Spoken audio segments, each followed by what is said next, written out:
Good morning, moms and dads. Welcome to DITP, another series of webinars. We don't do things in half measures. We want to make sure that we cover as much angle as possible whenever we get into a webinar. And you will know that if you've been following us in June, we did I think it was the Youth Day series or the Father's Day series. We did a Mother's Day series. So we just want to keep things going and engage as much as possible. So this year we've decided to celebrate the SA Marriage Week. And in celebrating the SA Marriage Week, we are then doing another series of webinars, and we've pulled in so many partners from our networks into this, because we believe this is not just our space as DITP or as men, but we need to bring in as many people as possible to add into this voice. And so without any further ado, I have an amazing array of guests. I'm going to call them guests for the purpose of today's session. And there they are. So first up, we have Umami Ayanda. You will know by now. I mean, she's always there. She's like our DITP. She is a mom in the picture. She is a dad in the picture. And the next person I'm going to introduce is one of the dads who's also been with us for the longest time. You'll see he looks kind of scruffy for this morning's session. It's because he decided to check himself in a mental institution because he's kind of all over the place. So welcome to Daddy Kevin. Daddy Kev. Nice to see you guys. Yeah, definitely. And then next up, we've got the legend, the founder of Dads in the picture, the one and only Daddy Mish. Daddy, good morning and welcome. Good morning. Thank you so much. Good morning. It's good to see Daddy Kevin. Young man, it's been a while. Sure. Thanks for joining us, Mom. I've been through a hang of a journey here. But, anyway. Of course. Mami Ayanda, how's it? Morning. All's good. Yeah. So to kick off this morning's session, maybe, Daddy Mish, I like to throw you under the bus, and I didn't prepare you for this. And thank you for joining. So here you are. We respect our elders, so to speak. You're not really that old. So we're going to call you an elder for the purposes of your knowledge and your wisdom. And we'd like you to just share a message of welcome and kind of launch us into this SA Marriage Week. Oh, yes. Welcome, everyone. And as you know, as a country, we basically celebrating marriage. And that starts from the 1st of September to, for 7 days to the 7th. We have seen it to be befitting for us to start on the 31st. But the main thing is that as a movement over the years, we've looked at how the men in our lives, how the men in the communities, in the companies, in the country at large, play a very significant role, not just as as contributors to us having children, not as contributors financially, but as part of the building blocks. And the understanding is that we as a movement, we look at the parenting from a child's eye. However, the issue of marriage becomes an integral part of the whole journey of parenting, because as we probably have friends that have gone into marriages that didn't work out, or friends that are in marriages that are working out, and all of this impacts on the child. And this morning, I'm so humbled and happy that we have, one of my mentors, Daddy Kevin, who from inception of Dads in the Picture 9 years ago has been there. He mentored me, he supported the movement. And as you can see, I decided to lie in bed symbolically to join him, as he's, I'm the compadre in this journey, and we have Mami Ayanda, who's passionate about the upbringing from the educational aspect, how we coaching the young ones and all that. So as a movement, we have chosen to celebrate this as well as part of the whole picture, because we cannot look at parenting and ignore the family structure. We cannot look at the family structure and not look at the individual that are in the family structure. So without really taking much time, I would like to say that what we're looking to do over the next week is to actually say what are the different stages in marriages. And as we bring in different people, we'll be saying, how do we navigate the different stages? We might not be experts, but we have enough experience to actually share that amongst us. And we urge everyone to participate.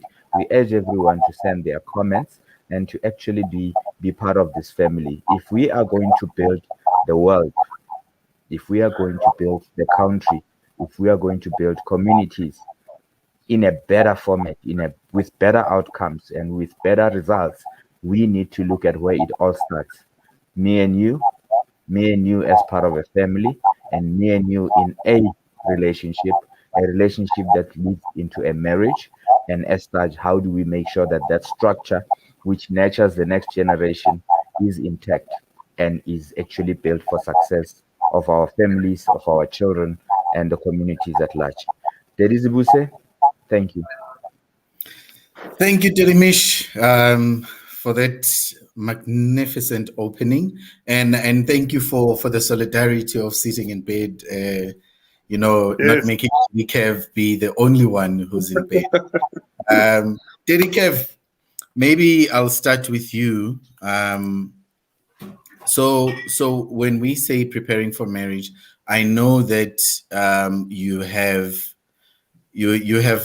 two daughters, and at some point there will come a time when they say, "Daddy, my boyfriend and I wants to get married or is proposed." What would be the advice that you would give them in preparing for marriage? So that's an interesting thing, Zabusi. That's just happened quite recently. Oh. So my eldest daughter has a fiance, and they obviously prepared themselves to come and speak to me and my wife to ask for a hand in marriage of my daughter. We had a good chat through it, and I was able to sort of, tell him some of the things are supposed to be cautious about, things to be excited about, things to be, the preparation for marriage, irrespective of the cultural issues involved as well, because I know obviously, you guys have a lot more of the cultural side of things to tackle than I do, in terms of, lobola arrangements and negotiation and those kinds of things. But apart from all those things, I think it's probably the most exciting and the most and the easiest transition. Even though we're starting a new family, and I think that's in itself is quite a big project, obviously. But it's probably the most exciting, because that's the time when you're really in love. That's the time when you have made these sort of life-changing decisions that the rest of your life is going to be based upon, or not, depending on how the marriage works out. And I love the simplicity of the name Dad's in the Picture, because essentially, once you have your first child, then you're there, you're in the picture, you're in the family picture. You've made that decision to raise a family together with somebody,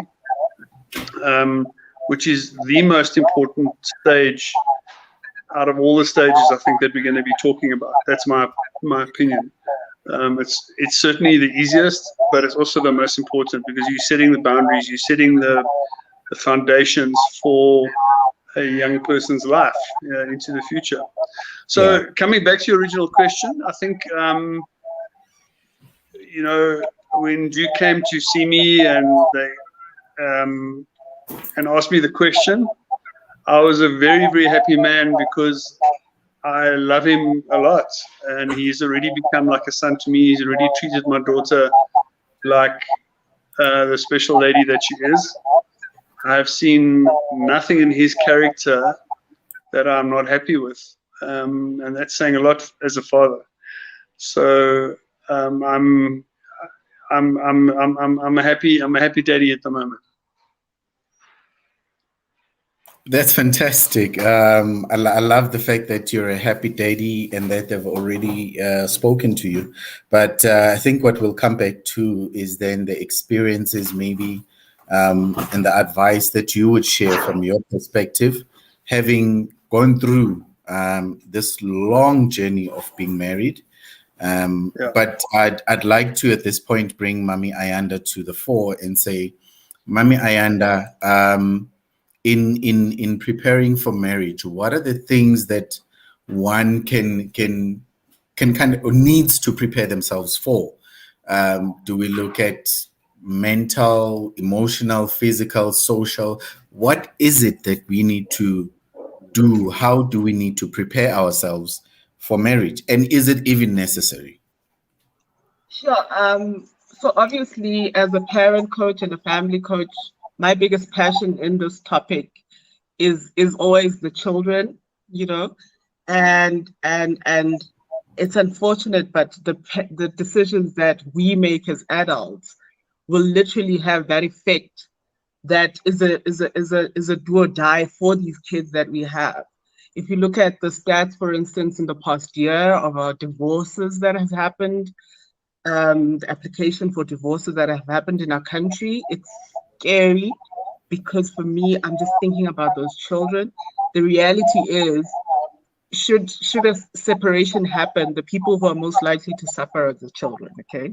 So when we talk about preparing for marriage, I think it's very important to always have that future in mind. And the future in mind in terms of should things go right, should things go wrong, how are you going to create the secure net for everybody who's involved?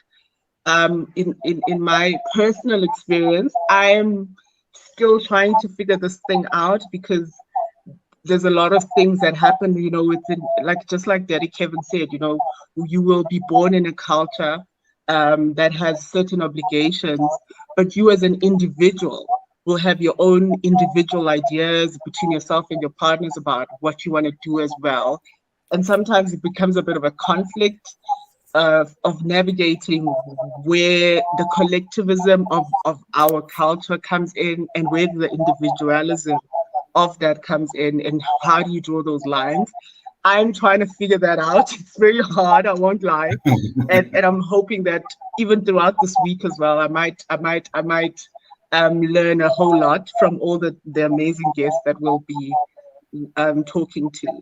But yeah, it's literally having all those things in mind and thinking that it's not just you and your partners, those families involved, it's those children involved. And hopefully we can get to a point as a people that we can, even when we get to the worst case scenario of separating, we can do it in a way that doesn't hurt people more, doesn't, like in a matured way, basically. Yeah. Thank you, Mami, for those insights. I think those are very important insights to consider.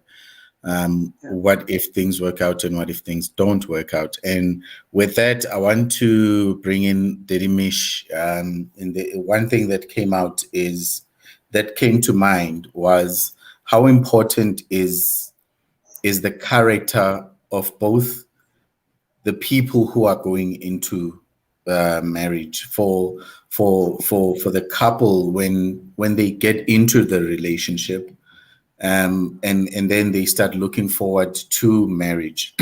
Two questions basically, Dedimish.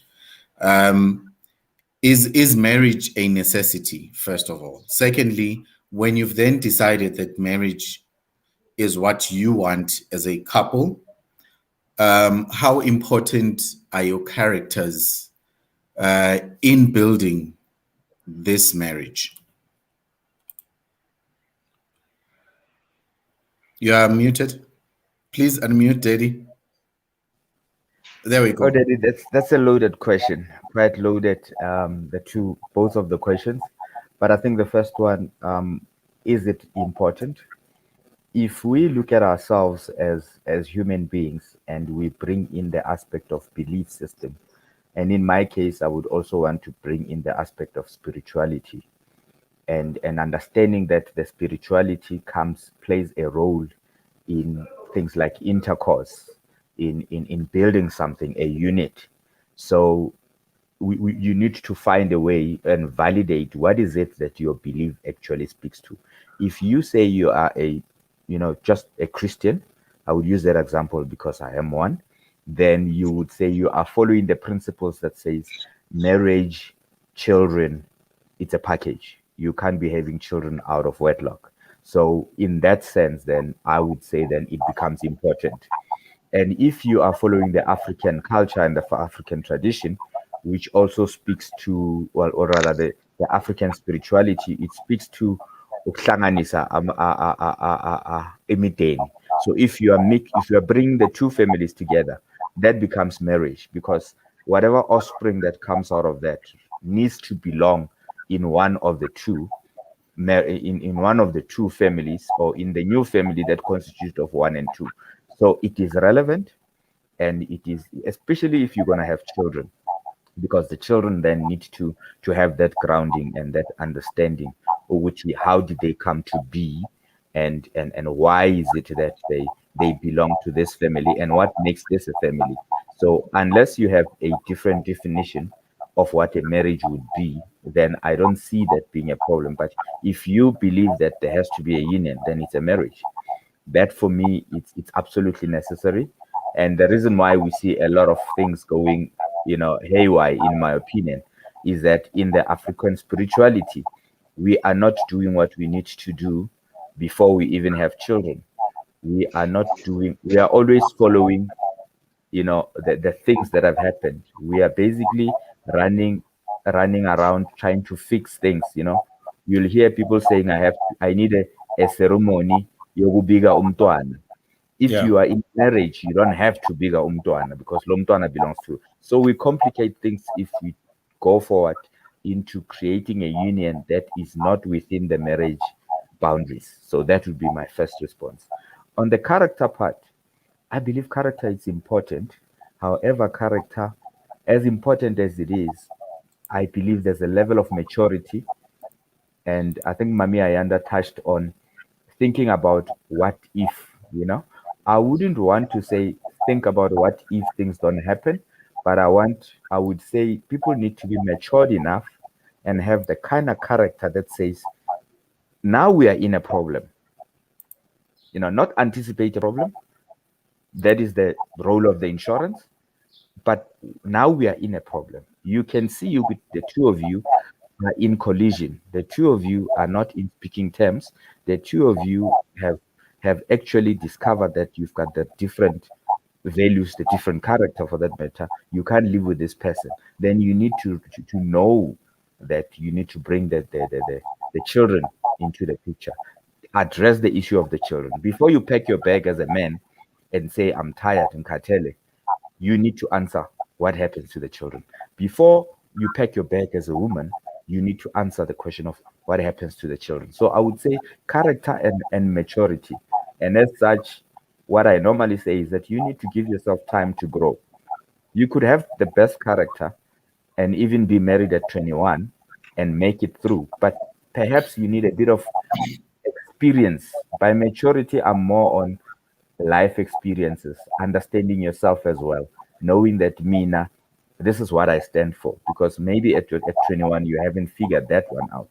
So, yes, definitely we need characters that are strong, characters that have got the right grounding. However, the maturity that comes with it will also be able to can show you, Guti, you are building something that is not built out of the feeling or out of the entitlement to marry. That would be my responses. Thank you, Dedimish, for that. Very, very, very insightful responses.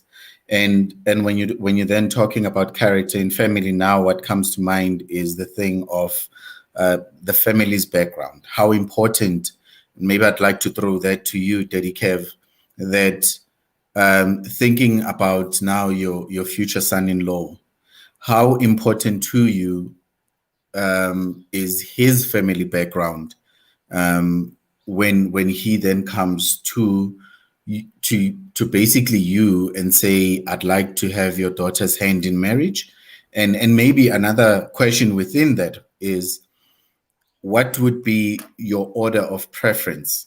Should he first engage your daughter without your knowledge and then come ask for her hand in marriage, or should he first come to you and ask for her hand in marriage and then go engage her? Okay, let's deal with that one first. I think that it's perfectly acceptable for him to engage with her first, because it's their decision first and foremost, and it's really my blessing. That's the way I like to see it. I would probably, they would probably get married with or without my permission anyway. So it's really just, I think, seeking a blessing from the father that they were looking for. So I would, I think engaging with her first, discussing their future, discussing their family plans, is probably just as important as then speaking to me about it as the future father-in-law. The question of family background, I think, is a very, very important one, particularly when we're dealing with issues of modern day marriage and what modern day marriage is meant. I think my views personally have probably changed around that quite a lot, but that's not the point of today's discussion. I think the issue is with his family. It was beautiful to actually meet them a number of times before, and they live in the Free State, so they're quite far away. But he made an effort, we made an effort to get together with them on a number of occasions to get to know them, to find out a little bit more about their background. They've been married for going on 50 years. He's a very driven, fit man. Mom has been a homemaker. They've raised beautiful children. They're now grandparents themselves because Duke's sister has married and has had a child. So they are grandparents themselves now as well. And as you know, grandparenting is a massive part of the parenting journey.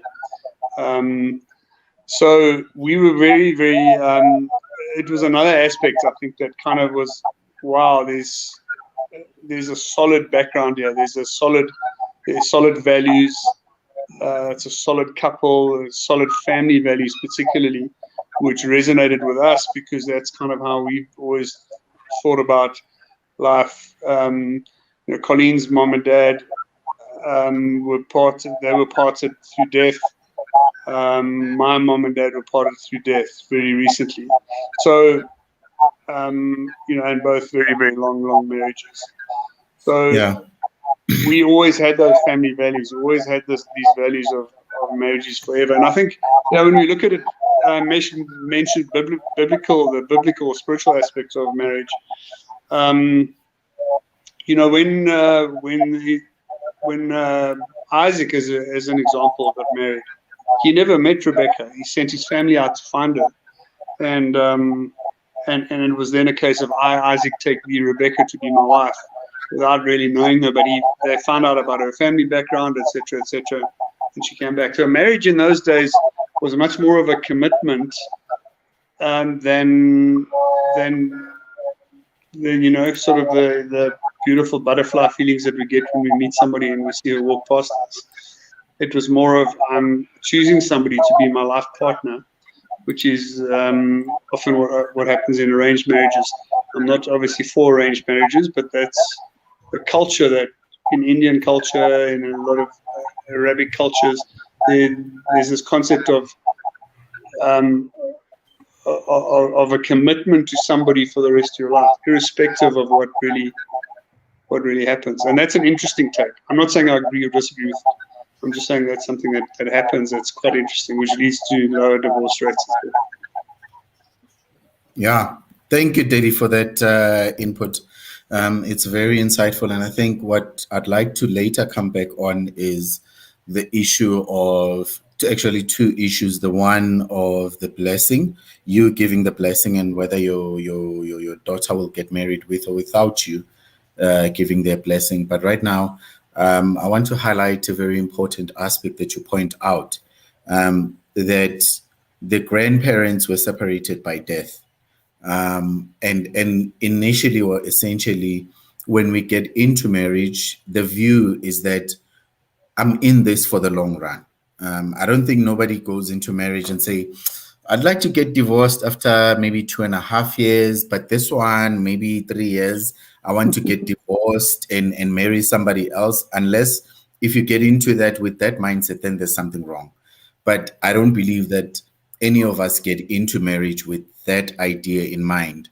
And I also believe in the issue of, looking at the family background, what each person has gone through, or what each person's family has gone through in terms of marriage and raising children, because then it sensitizes you to what you then need to do in terms of your own marriage. If there's been a failure, a litany of failed marriages in your family, then you know that you have to be conscious and be active and be present in this marriage so that it works. And that when you hit a rocky phase of your marriage, you need to fight to stay, but within reasonable parameters. I'd like to now maybe pose this question to Umami Ayand, and this one is basically around forgiveness. What is the role of forgiveness? Let's start it from a relationship and then going into marriage. What do you think is the role that forgiveness plays or should play in a marriage? I definitely think that forgiveness is a huge deal, in that both parties have to be able to do it. I think that when you're in a relationship with someone, be it you start at your 20s, your late 30s, or whenever for that matter, you are bound to grow as people and experience the roller coaster of life. And a lot of things will happen in that time. It will always vary in terms of what would be the thing that is what you may call a deal breaker for you and for me. And over the years, I'm expecting that may change. Yes, I understand that values, attitudes, and beliefs will always be set around, they should generally be the same, but over time things change. I think the part that really becomes hard as we learn, if we look at the reality, is that in many instances you'll find that it's always like maybe the woman who has to forgive. And I think there's nothing wrong with that. I just think that that goes back to this conversation that we're having today, in terms of when you're preparing for this union, what is it that you expect? And obviously, we all know that it's not going to always be, the honeymoon stage. You'll go through tough times. And I guess it's like an individual thing to say, what do you give in? And just to touch on what Daddy Kev was saying just now in terms of your background, the reality is that in South Africa, more than half of my generation are going to be fatherless. So already that tells you that in the future, the system is completely broken. So what then do we do in terms of trying to even, and obviously background matters, because that's the role modeling. As a person who has grown up in a family with loving parents who've gone through all those ups and downs, I would be a child who's able to know that it's worth it. I would have seen those ups and downs and what. But if I, for instance, myself, my parents separated at 12, when I was 12 years old, they had a very, very horrible relationship. Their separation was better than them having to ever be together, I probably, myself and my siblings would have been way more messed up if they stayed together. So I was just trying to say that, you know, we kind of have to be realistic in terms of all of those. So obviously a person like myself and Ayanda won't necessarily know about the modeling of a great family because I don't have that. But then that's where, as I was just chatting to you, you know, then you have the opportunity to be able to invest in yourself, you know, read in these books. If this is a union that you want, this is a journey that you want to take, and say, how do I then better myself as a person who wants to do this, and how do I want to do it?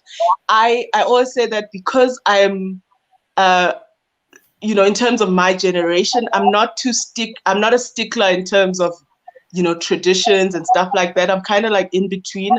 I heard when Daddy Mash spoke initially about, you know, you're either the Christian or the African. I like to identify as probably neither, you know. But one thing I think I was reading a very touching thingy this morning, and it was just talking about how marriage has evolved over time. And you're talking about, at some point, it was basically a way of families to keep the wealth in between them. You know, it's always been like a transaction. And over the past couple of years, it's not been a long time where the concept of love has been like a thing that motivates marriage. And now as we go towards what this love thing is, we kind of have to decide these new rules. And they may not apply to everyone, you know.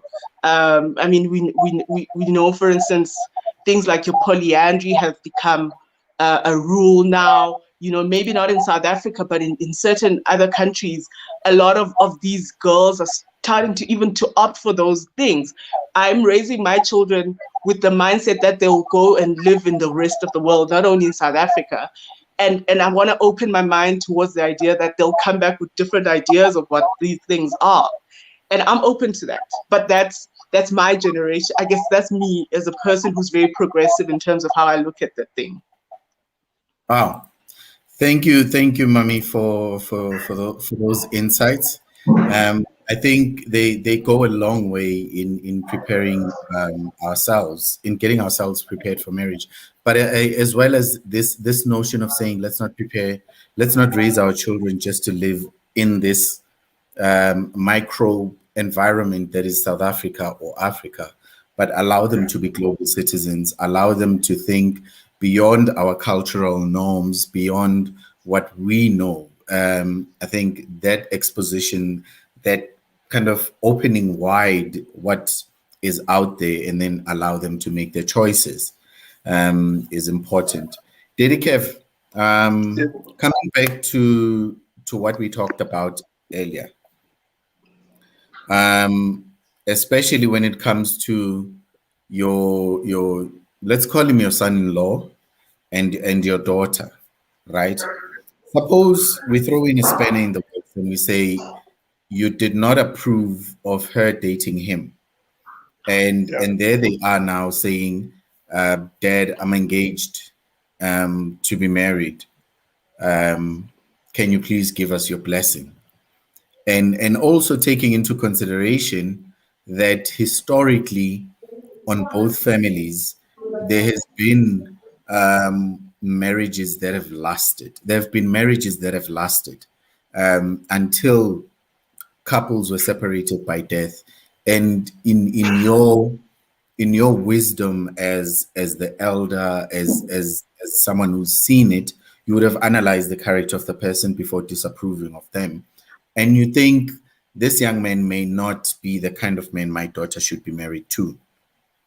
And now here they're saying, well, sorry, Dad, we engaged. So it's either you give us your blessing or you don't. What would be your response? Yeah. Okay. I think that's interesting. And in fact, it happened to me, right? My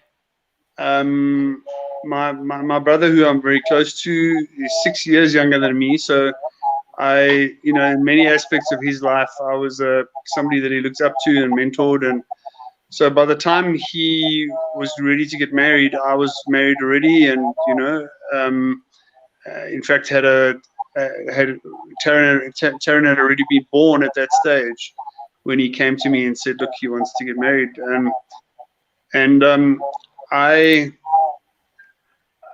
So it was a similar situation. Yes, somebody that I loved, that I cared for, that came to me and said, Kev, this is the situation, we're going to be getting married, etc. You know, what do you think? Or what is your blessing? You know, will you be happy that this is happening? And I was able to say to him, I remember the night clearly, and I was able to say to him, Grant, you know, it's not the right thing for you to do. And I was very straight with him and said, it's just not the right thing. She's not for you. And so we had the conversation, and the bottom line is he went ahead and did it anyway, like I mentioned to you earlier. He went ahead and did it anyway, and things didn't work out. And in fact, it wasn't a long time before things didn't work out. You know, and they had a young boy together, my nephew, who's a blessing in himself. But it was tragic for him because, you know, here he was raised by a single dad. My brother ended up, you know, keeping him and having custody of him and raising him himself effectively. That could have been avoided had he listened, in inverted commas, because you don't want to be prescribing and, you know, telling people to listen to you. But if he'd listened to wiser counsel or somebody that he knew had been through, you know, various life situations, etc., and had some advice, you know, the fact that he wanted to speak to me about it meant that my blessing was important. So I think, you know, that's what I would have said to my daughter. You know, Zibusi, I've never parented on the basis of I've always parented on the basis of there will be consequences for the decisions you make, and I've just laid out consequences to my daughters to say, listen, I'm not a disciplinarian I'm a disciplinarian from the point of view that I'll provide boundaries for you, I'll provide values for you, I'll provide you know, to say to you, you have to think for yourself. If you want advice on certain things, I'm always here to give you advice. But when you make decisions, those are your decisions that you make. And I've always parented like that as well. And I remember the one night, my daughter, in fact, was going, she wasn't actually dating Duke at the time, but she was with him that night. And she fell asleep at his house watching movies, and I couldn't get hold of either of them. And I was panicking because it was very, very late. And I was out driving the suburbs looking for her, and he eventually phoned me back because he'd woken up. And you know, I was down at the Pick and Pay when I saw her drive her car past me at 2:30 in the morning or whatever it was, and get home. I followed her, but she drove obviously very fast to get home. And I arrived home behind her, and she looked at me. She just came up to me and she gave me a hug, and she was sobbing. She was crying and crying and crying.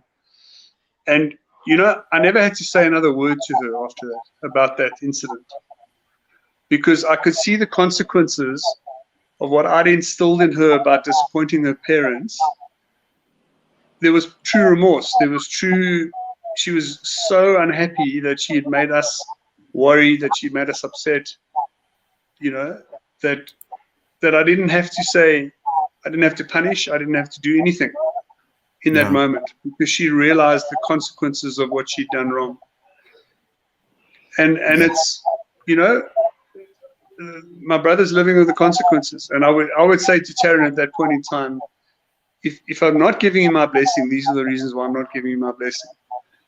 And if you don't want to accept counsel, then there are going to be consequences for it. And whatever those consequences are, you're going to have to live with them. Yeah. Thank you for that insight. So for those who are watching and listening to this, there's something I want to share. I'm digressing from the topic. So one time, I think about 2 or 3 years ago, Derimish and I think it was the two of us, we were hiking at Groenkloof. So as we were hiking, we came across like a number of people. And this one guy, he had a particular accent, he had a particular tone to his voice that sounded exactly like yours, Daddy Kevin.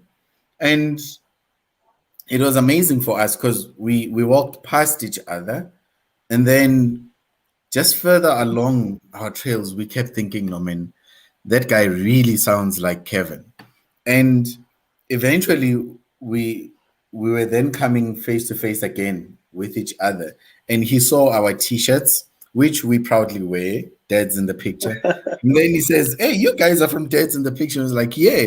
And then we said to him, but it's quite strange. Do you know Kevin? He says, no, that's my brother. And it was amazing how you guys sounded so alike. And even the resemblance. So I hope you, as you were growing up, you never confused your parents.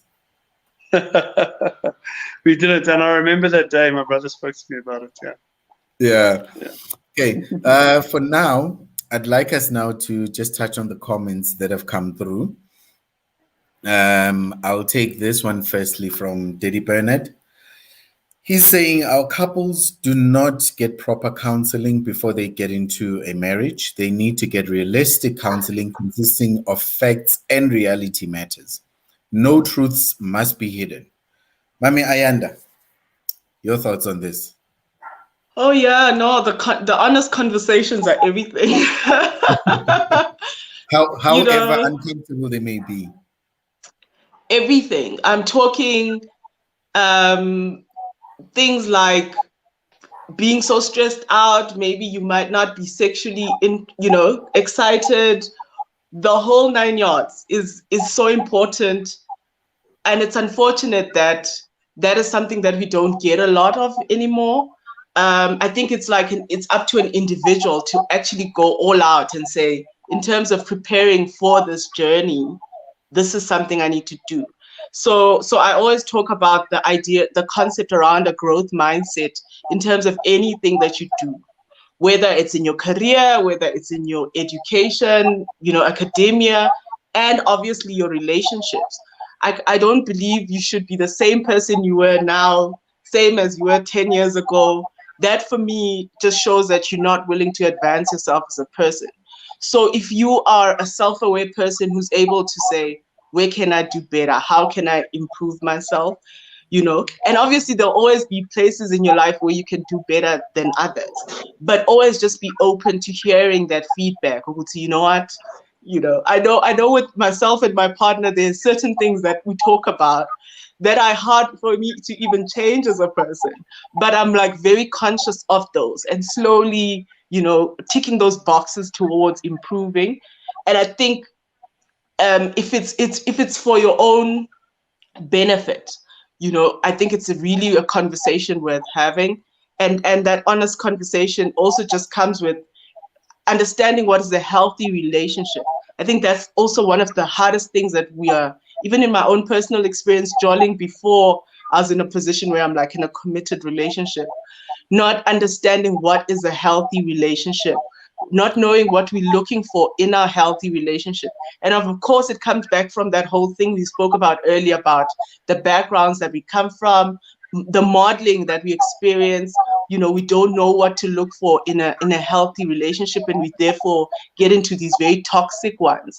But navigating all those waters also requires us to kind of look for that additional help, self-help books, all of that, whatever information you can get yourself exposed to, hopefully before you make those commitments of getting into relationships that become, that tear you apart and break you down. I really wish that we could be able to do that and avoid a lot of things that are really not like the consequences that Daddy Kevin was talking about. I just listening to him, I was thinking, ish, I've been not listening for a long time. Ish. But I think the hard thing is also navigating between I feel this love and this passion at this moment that I don't necessarily see what you as the other person are seeing here, and then having that conflict. And it all boils out to that honest conversation as well. Yeah. Thanks, Mami, for that contribution. Daddy Kev, I want to take you to this one. where Dedisbu is saying, I like the point of talking about the children before you leave the marriage, I think. But the question will be how to handle such, as you will not be seeing eye to eye, and the communication will be broken at times. And I think if this topic is, if this particular aspect is not okay, we'll Sorry, I come just want to add to what you're saying. Even before you have the children, having those contracts signed, if it's possible. Yeah. Okay. Yeah. So, Dedikev, you can take this one. So there's been a very interesting move, Zbusi, and I think you guys have been quite involved with guys like Laurie Cravenstein and that are doing a lot of work in the area of mediation. And media, it's interesting because the courts in the past have been very the courts have not really taken into account any kind of mediation process. And now mediation is becoming the number one process when it comes to dealing with parenting plans, dealing with children at the end of a relationship, etc. So there's no reason why, if you're not seeing eye to eye, why you can't set the mediation process into place before you actually start with the divorce process. Because there are many really good mediators available at the moment. There are lots of courses going on. There are lots of guys doing that kind of work. It's not expensive to do. It's one of the cheapest forms of, certainly a lot cheaper than going through a traditional divorce. So, and like I understood, sign off a parenting plan before you even get married. There's nothing wrong with that.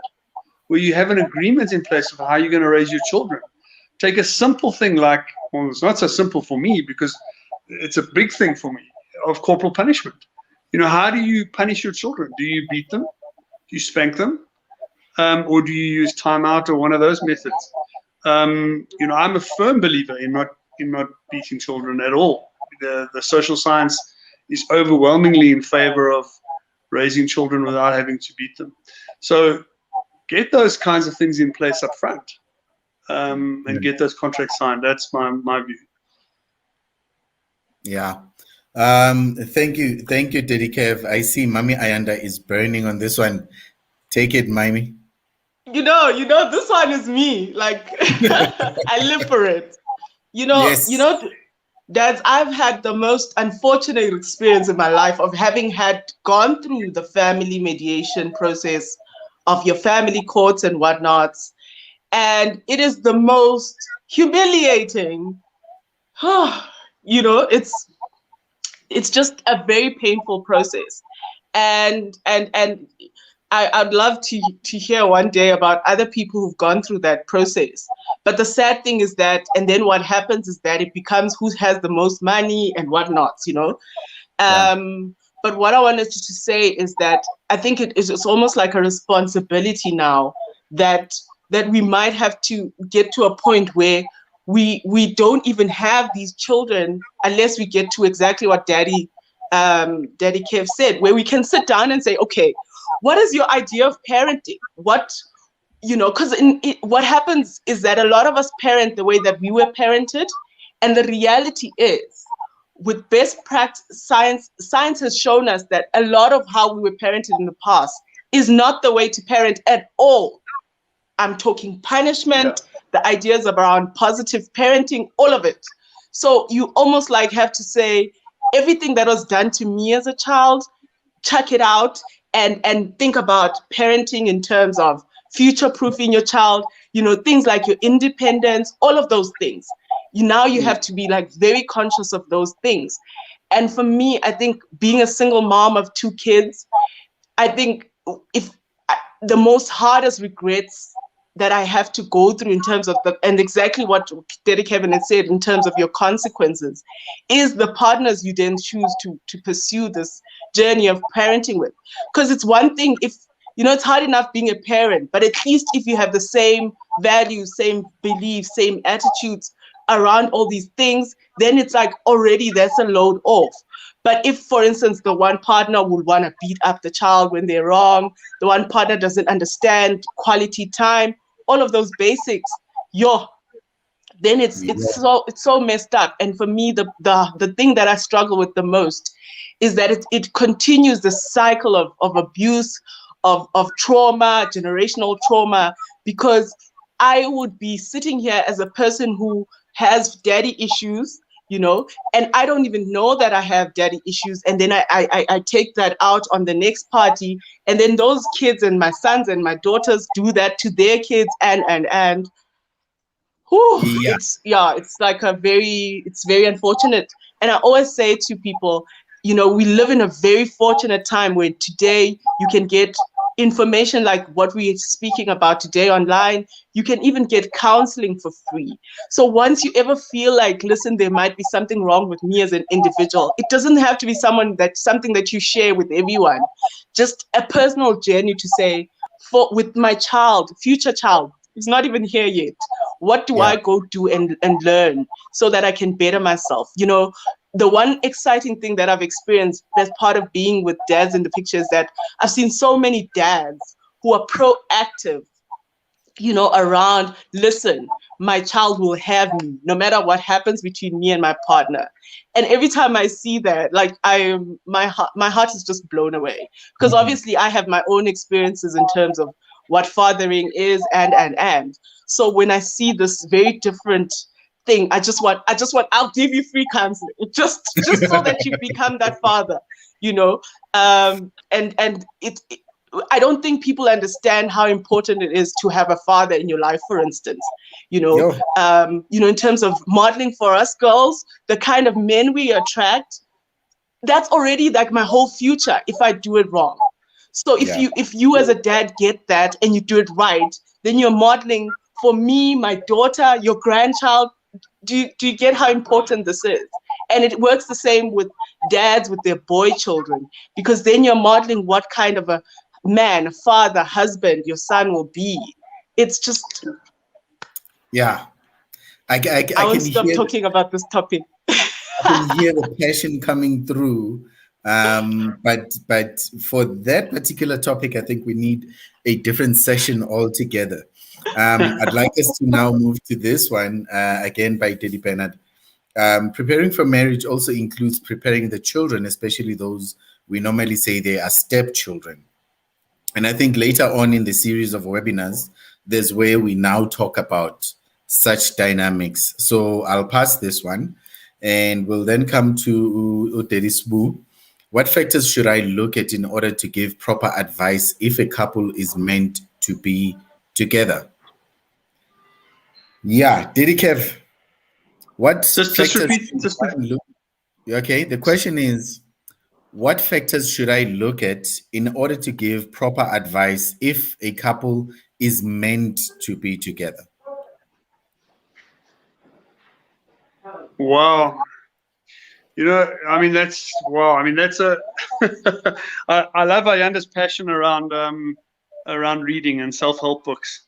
Maybe I can delegate that to the self-help books that are out there.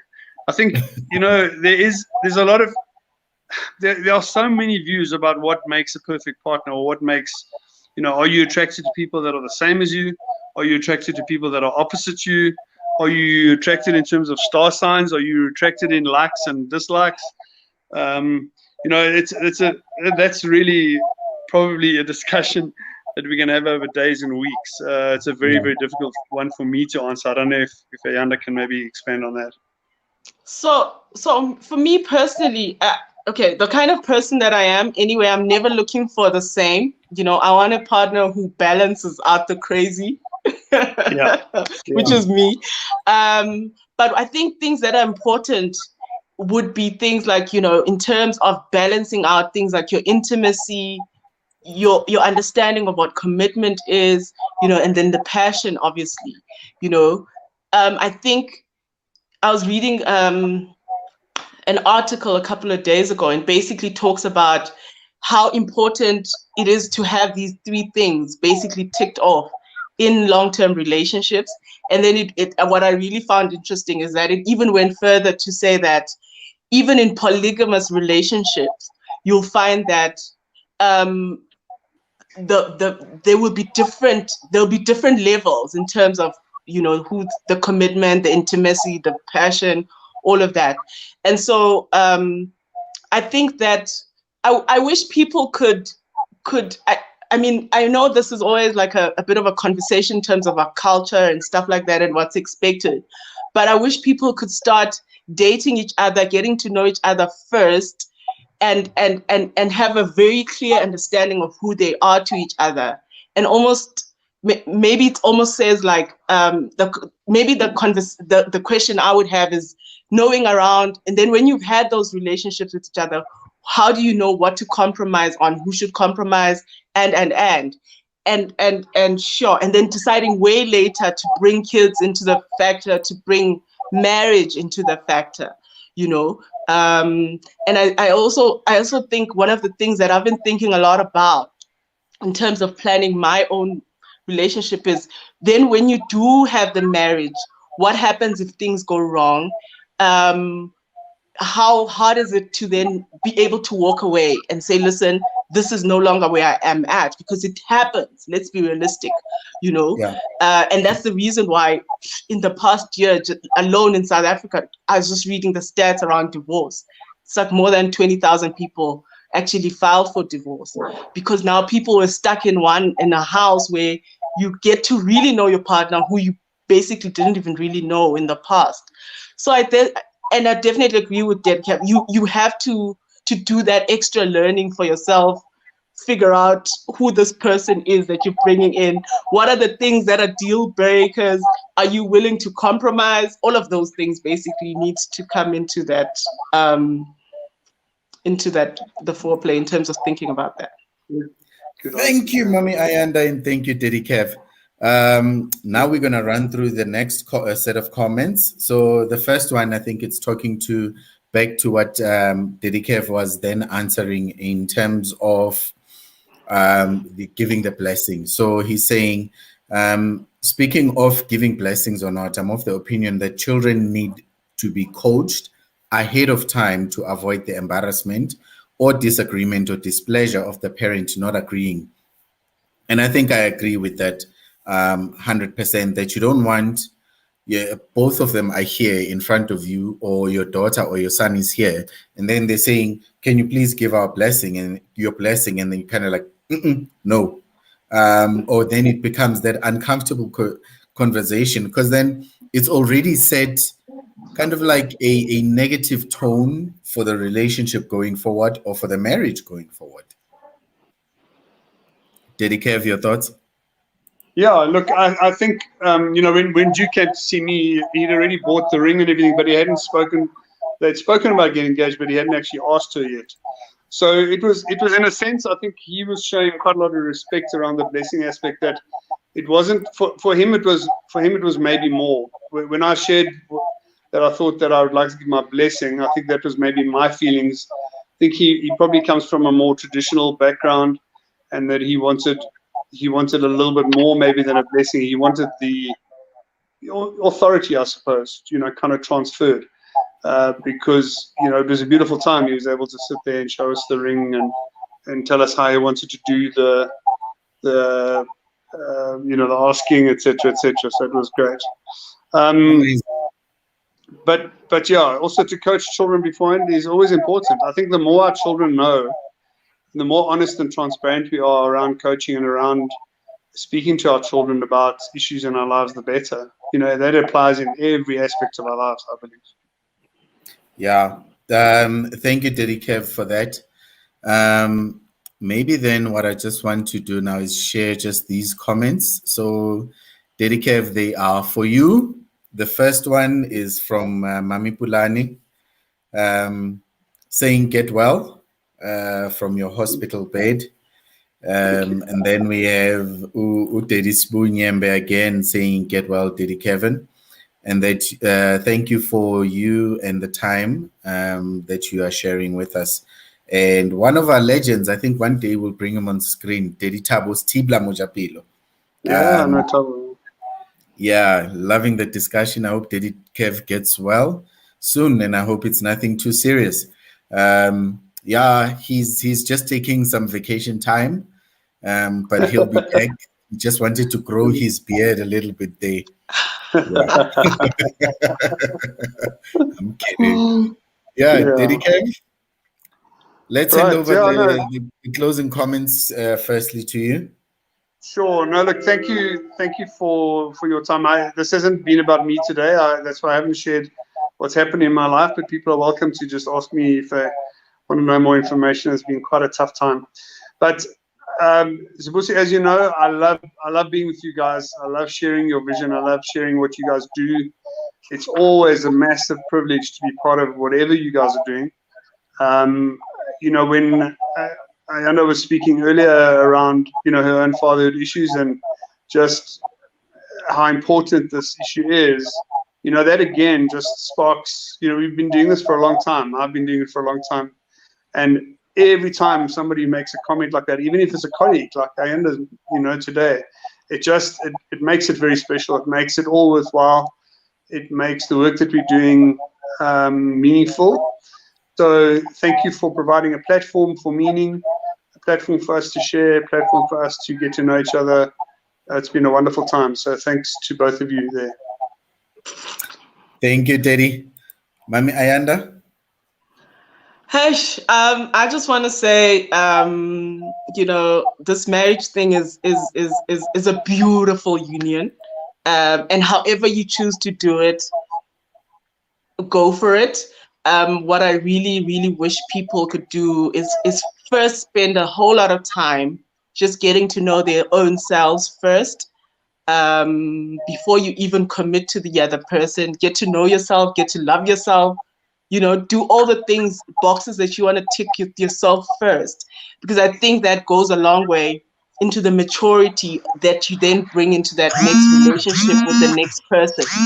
And because as you know, I'm passionate about children, and whatever marriage looks like, if we can have happy homes for our kids, I'm happy, because the reality is that family background, the family situation determines what may happen or not happen, the risk situations that we put our teen girls in, our sons in, all of that. So when we think about marriage or committing to someone, let's not just think about just the passion and the chemistry right now. Let's think about what happens tomorrow. Is this person going to be a great father? Is this person going to be a great mother? What are they going to teach your children? Let's start being very conscious about thinking about those things when we choose our partners. And I am all about documenting everything. I will sign before marriage, before baby. Now that I've learned, I have the experience. I want everything documented. Thank you, Mami, for that. And to everyone, just a note, Mami Ayanda will be back on the 7th of September, same time, same place, and she will then be hosting, sitting where I'm sitting, but not here where I'm sitting, but she'll be the host. And the conversation will be very interesting, finding that sweet spot in marriage. And Daddy Kev, we'll see you out and about. Yeah, get well soon. For everyone who is watching this and listening to this, we are available on the social media platforms. You can also go to our website, www.dadsinthepicture.co.za, and you'll be referred to the respective platforms where we have a presence. And I hope you will join us for the series of webinars. We've kicked off this one, and you are welcome to share your comments, send us an email. Again, details on the website. Thank you, Mami Ayanda. Thank you, Daddy Kev. And thank you for everyone who's tuned in, who has listened, who has participated. We love you. And remember, every child needs a dad.